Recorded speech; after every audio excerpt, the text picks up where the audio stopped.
Okay, we're finishing Eruvin Chatzeros today. We're Shin Sadi Dalid. Safek Eruv Madina. What happens if you have a Safek if you place the Eruv? So let's see. Aleph. Safek Eruv, if there's a Safek, if there's an Eruv still there. Let's understand the case. Kegon, such as, Safek im hayak hayam ben hashmashos im lav. You know for sure you placed an Eruv Chatzeros. You set aside the bread. But you don't know if it was there for all or or any part of Bein Hashmashos. It's a mutter. You're allowed to rely on it, you're allowed to carry and assume it was there during at least part of Bein Hashmashos. V'hu shehayalo b'cheskas kashrus. That's if there was a cheskas kashrus, chazaka, that it was kosher initially. Kegon sheini chosham. You placed it there. Ve'era bo safek. And then there's a safek. Maybe it got eaten by an animal or a person. Maybe it got burnt down. Who knows? Okay. Aval im lo hayalo cheskas kashrus. But there was never a cheskas kashrus. Kegon safek im hunach sham im lav.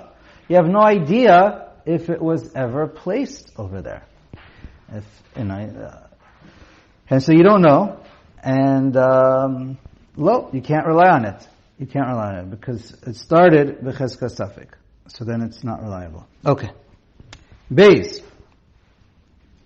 Tzarich sheyehei ha'eruv bein hashmashos b'makom shra'ui litlo. In order for the eruv to be chal, in order for you to be able to carry, it has to be in a place during bein hashmashos where you can eat it or reach it. Hilkach. If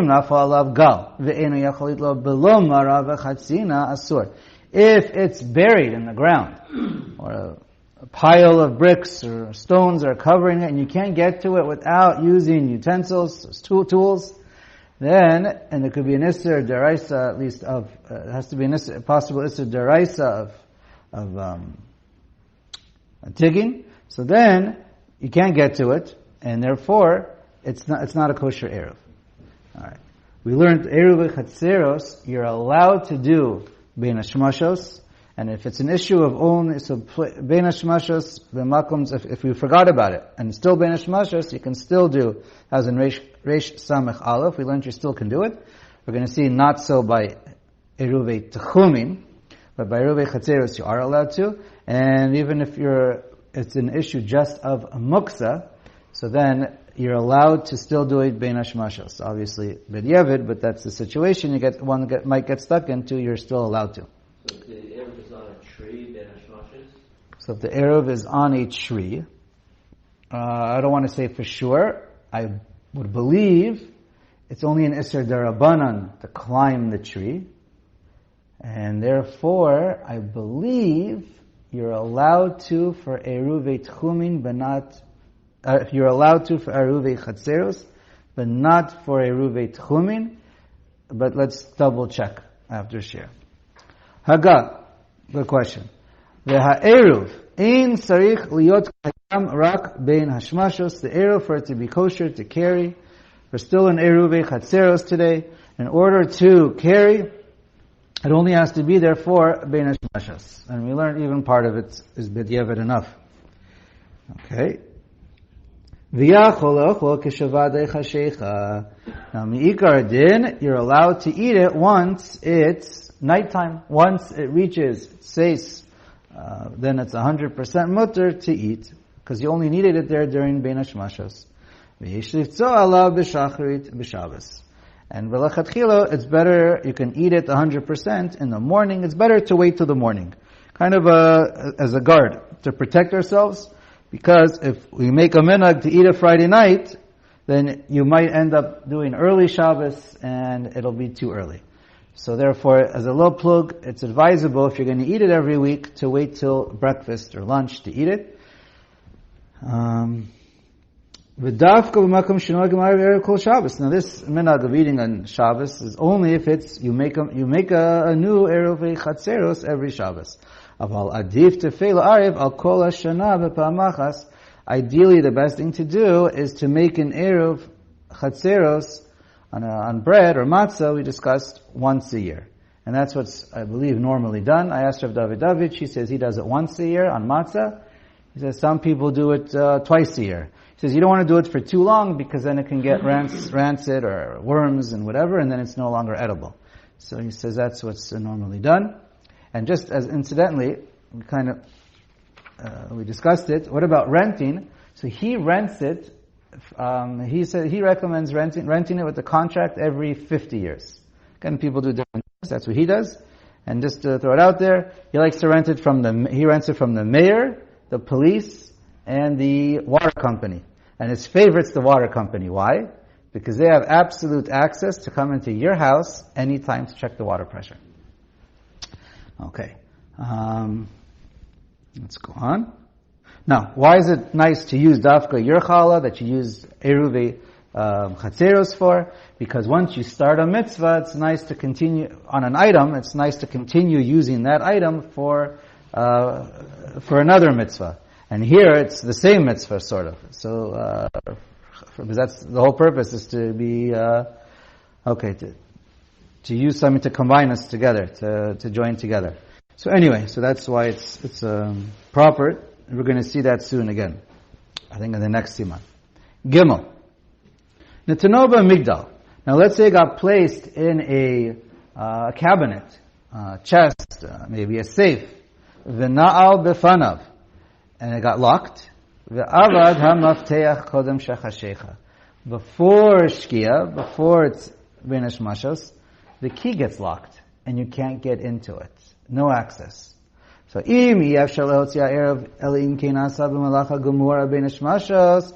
the only way to get to it is to do a malacha gemura by breaking the kli, as that's the only way to get into it, so then it has the same din.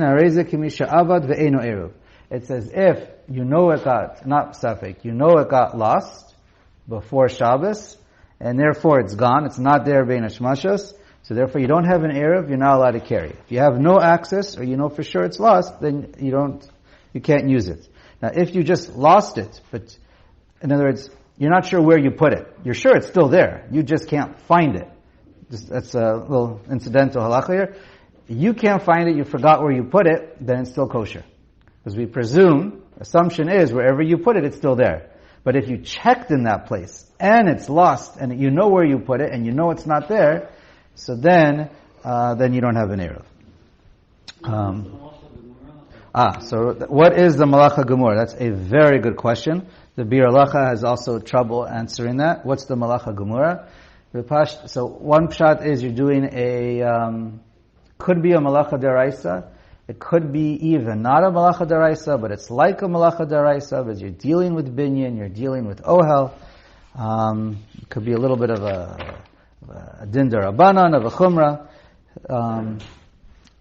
It's unclear exactly. We'll leave it like that. But basically, if you have a proper big chest and you're breaking it completely to get in, then that would not be allowed. But let's say you just have, I believe just a rope or a padlock, or some kind of or you pick the lock, or you break the rope, but the chest itself is still whole and you're not breaking that, then I believe it's 100% mutter to carry, and that's still a valid Eruv. Sounds like if it's on a tree, it would also be okay, right? So that's what we said.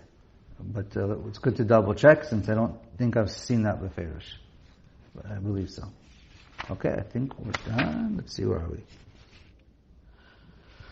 I didn't read the word right, because if you can't access it, and you know it's lost, so then you can't get to it. If you find the key on Shabbos, then I'm afraid it should be okay. Because you knew it was, because it was there. Okay, just because, again, you didn't know where it was, doesn't mean it wasn't accessible. Okay, Shin Sadi Hey, Dine Birkas Eruv. Now, we're going to make a bracha for Eruv. We kind of learned this already by Hilchas Eruvin, Eruvin Chatzeros. It's just a little chazara here. Mitzvah lachzor achar shitufei mevuos. It's a mitzvah to do a shituf mevuos, just like it's a shituf to do Eruvin Chatzeros. Why? We want to not be machshel other people, and we want to be able to carry. Okay. Umevarech alav al mitzvahs eruv, and it's a what's it called? In a bracha that you make for either Eruv Chetzeros or for Shituf Mavius is all mitzvahs Eruv. Or doing both at the same time, again, it's all mitzvahs Eruv. And you can say one bracha for two different Eruvin as well. It's a machlokas. Not to get into it right now, but there is a machlokas if you're going to make a bracha on Eruvin for Chetzeros plus Tafshilin at the same time, if you should make two brachos or one, or is it al mitzvahs? Okay. The Omer Bazet, Hashituf yiyeh mutar lakol b'nei hamavoy lahutzi lachnis mechatzeros lamavoy. And you say the nusach that you're saying with this shituf, and if it be for Eruv or for both all in one, you would have mentioned both words. And then it's for everyone to carry from the houses to the chatzeros to the mavoy, v'chulei u'mehem labatim. And back into the houses, everything's all connected. Okay. Mavoy u'mehem labatim b'Shabbos. Now, when do you say the bracha? So, when you're gathering it from everybody, or when you're being mizakeh to them, right? Either because everybody brings in a piece, so you all go to everyone's house, or chatzer, and you start collecting, or one person is mizakeh to everybody. So at that time, when you're doing it, then you can say that's when you're supposed to say the brachos. It's the opposite of the B'dikas Chametz. So, some compare it to the same with B'dikas Chametz, actually. It depends. Now, we know by all brachos is an to do it over l'asiyatan, right? Before you do the Maisa, that's when you say the bracha. So, how does that play out over here? So, it's clear according to the Sephardic poskim, before you put it in the house, or before you pick it up to be mezakah, before you start gathering, that's when you say the bracha. And then, if you like b'dikas, you can still go from people's house to house to house and keep on collecting. You say the bracha when you start. It was asked to be a velas yatan. Or right before you do your mezakah, that's when you say the bracha, and then you give it to the person, and you say the nasach. Some say, among Ashkenazim, it's a little bit, depends on who you ask, or in the poskim. Some say you should do it once you start gathering. Some say you should first do the zikli first, and then you can say the bracha. It's better to do it that order. I know Rav Davidovich, he says the bracha before he does the zikli. However, Lamaisa, he says he almost never says the bracha, and usually you won't say the bracha. Depends where you are. Because if you're in a city, there's often someone else also doing an Eruv Chatzeros. So if you already have one that's kosher in the city and then you want to do it also, it would be a bracha levatala if it was already done. Once it's done in the city once, and they had a mind for everybody, so he says that's the way everyone does it. Even everyone makes a small little mahadran or their individual Eruv, when they do it, they say it's as far as the walls exist, so that's still kosher. God can decide. But, so in other words, if the whole city is kosher, and so then it works. So Rav Davidovich says he rarely says the bracha unless he knows he's making a new one. Okay? What day of the year do they do it? This whole year? I don't know. It doesn't matter. I don't think it matters. What day? I think anyone does whatever they want to do. My guess is, I think I've heard people try and do it like before Rosh Hashanah. It's just, that's the new year. I know I've heard that, but I'm not sure what individuals do. That's not important. As long as it doesn't get rotten, that's your time limit. Okay. I think that answers that. I saw also the latest you can say the bracha. Here, let's keep reading. Haga. V'im gavu oto l'shem eruv v'shachachu. A person made the eruv chatzeros and he forgot to say the bracha v'lo berchu alav. Have eruv. It's still an eruv. Ki ein habracha me'akevet. Because the bracha is not me'akev. So first of all, when's the latest you can say the bracha if you still want to say the bracha? So the Magen Avraham and the Kaf HaChaim say you have up until Shabbos starts. Because the eruv, we know, it needs bein hashmashos to really be chal. So it's still considered over li'asiyatan as long as Shabbos doesn't start. The question is lachatchila when you should say it. Okay? What happens if you don't say it? Bring in Shabbos, not when Shabbos starts. So if you're living in a shalom, you bring in 40 minutes before. No, Now it goes by, as you can still say the bracha even during Bein Hashmashas. Because as long as you have it during Bein Hashmashas, it's kosher. So we'll leave that as a suffix. You can read it either, you can learn either way. Either the beginning of Bein Hashmashas, because that's when it starts to be chal. So I would say it up until until Shkia, the beginning of Bein Hashmashas. After that, I wouldn't say a bracha anymore. Even during Bein Hashmashas, I wouldn't. But, Zavik bracha sahaka. And if you don't say this nusach, so I know it's discussed if it works b'diavad or not, because otherwise what are you doing? You're just gathering bread. So, it depends. If it's clear what you're doing is for the sake of Eruvin Chatzeros, so then for sure it works.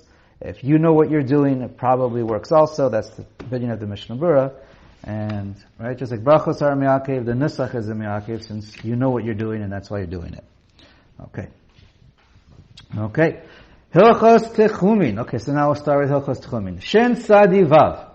Din Arba Amos Sheish L'Kol Adam B'Shabbos. Everyone has 4 Amos, right? Let's read. Aleph. Shvu Ish Tachtav. There's a drasha from the Pasuk that everyone has their place. Everyone's allowed to be in their place, walk within their place, and that's no issues. Mikan Shekol Adam Yesh Lo Arba Amos B'Chol Makom. Everyone has his place, which is Dalet Amos. Afilu Yatza Chutz Latchum. Even if you leave the Tchum.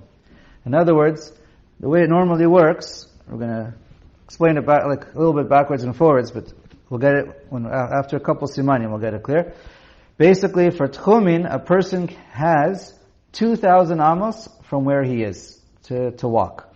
We'll see more details. What's his makom? His city, his eruv, or his where he's standing.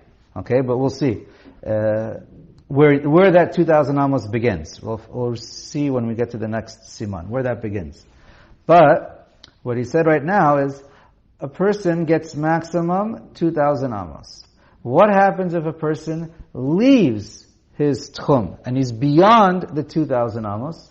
He did it by accident, on purpose, whatever the case is. He's beyond his 2,000 amos. So generally speaking, he's stuck. He can't move anymore. Once you go beyond your 2,000 amos, you're not allowed to move. But you still get your place.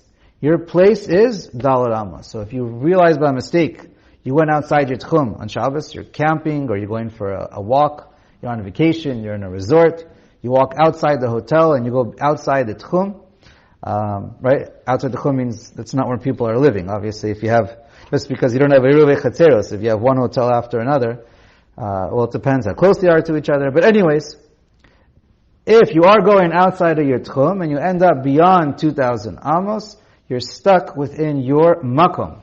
Your makom is Dalet Amos. So we learned a little bit about this before when it comes to carrying.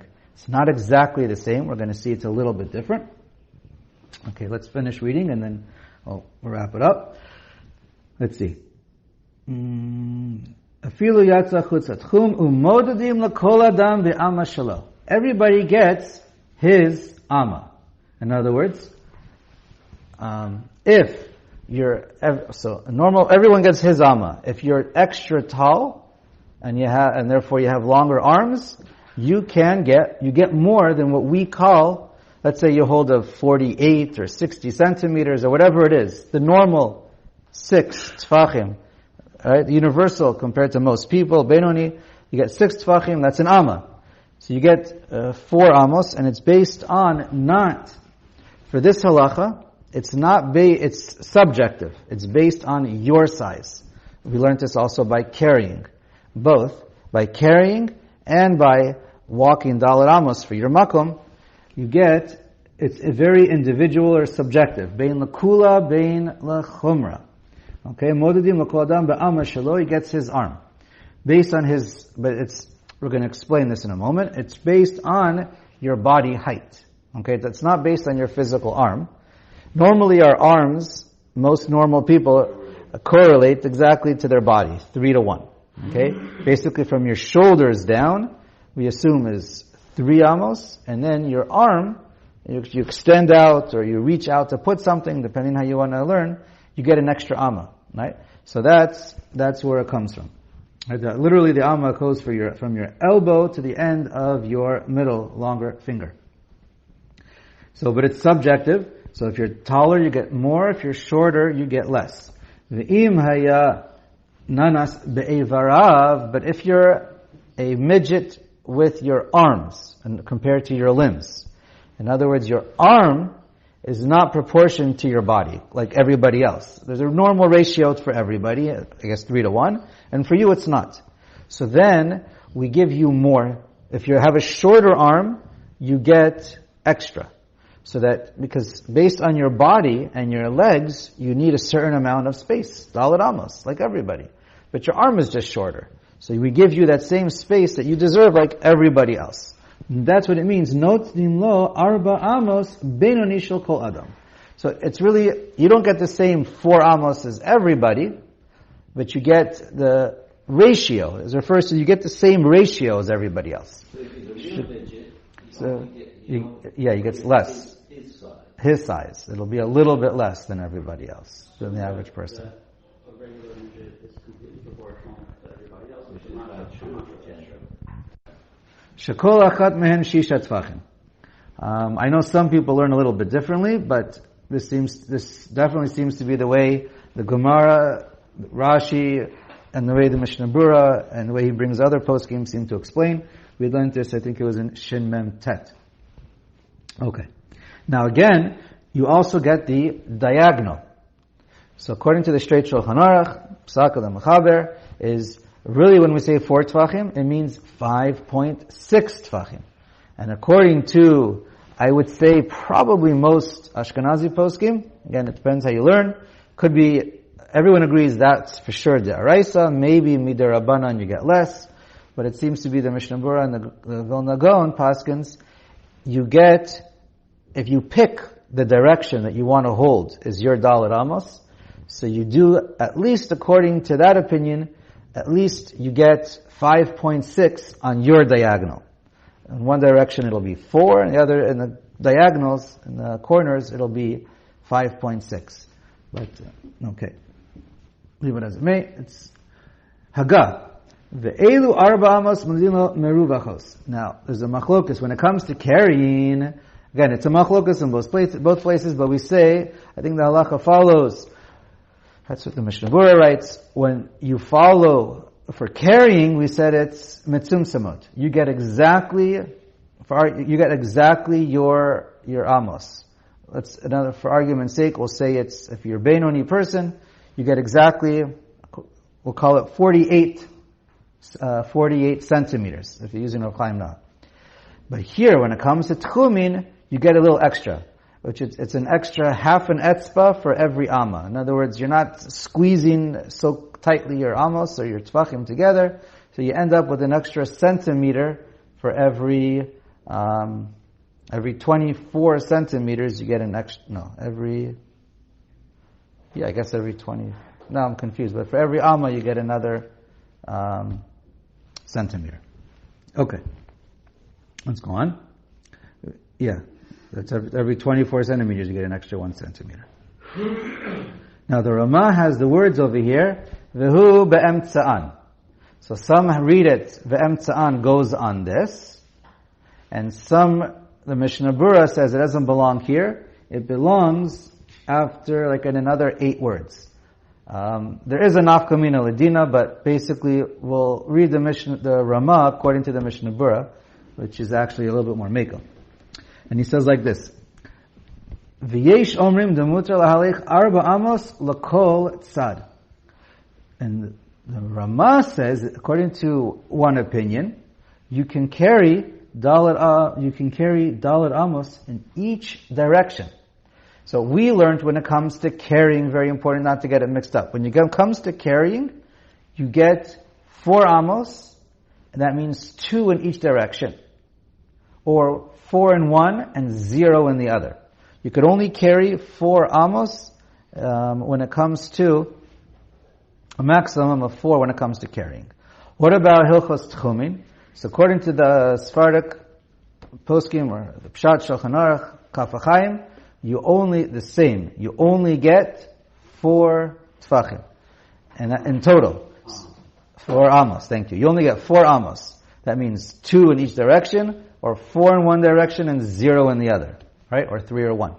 According to the Ramah, he says, no, you actually get 8. Because that's what he means. V'hu be'emtza'an. He reads, V'yishramim de'mutal alech arba amos l'kol tzad, v'hu be'emtza'an. So you're standing in the middle, and you can get 4 in each direction. But you can still choose to use them 8 in one direction? I believe you can get 8 in one direction and 0 in the other. And you just decide that that's your middle, is right in the middle. That's according to the text we have, but according to the Shabur, that's a Torah Sofer, right? Yes. Okay. But it's a machloka on what the opinion of the Ramah is. But we'll assume, like the Mishnah Berurah, and the Mishnah Berurah is Mekel.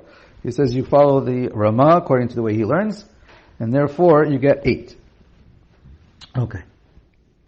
Aval, l'taltel ein lo rak arba amos im alachson. But we learned earlier you only get 4 amos with your alachson to carry, which is 5.6. All right, we covered that. Base, b'chol makom shekadash alav hayom.